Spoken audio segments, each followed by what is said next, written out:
సహోదరులను ప్రేమించకుండా దేవునికి ఇష్టలుగా ఉండడం అసాధ్యం.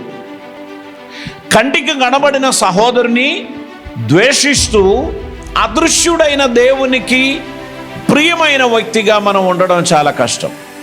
కొన్ని కారణాలను బట్టి మనం కొందరితో ఏకీభవించలేము. మనకు కొంత అభిప్రాయ భేదాలు ఉన్నాయి.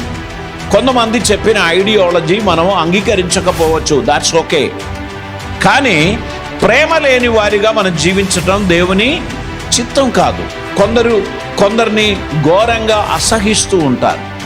అది దేవుడు ఆశించినటువంటిది కాదు.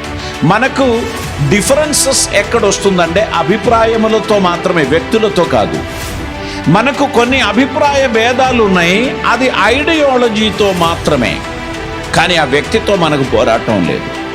ఒక వ్యక్తిని అణిచివేయడానికి ఎప్పుడు మనం ప్రయత్నం చేయకూడదు.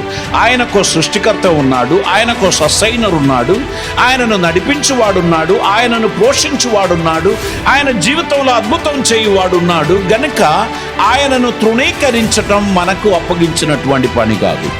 బైబిల్ చెప్తున్నారు, సహోదర ప్రేమ నిలవరముగా ఉండనివ్వండి. దేవునికి స్తోత్రం. మనము మన సహోదరులను యాక్సెప్ట్ చేయడానికి ఉన్నటువంటి ఒక మనస్సు మనం సంపాదించాల్సినటువంటి అవసరత ఉంది.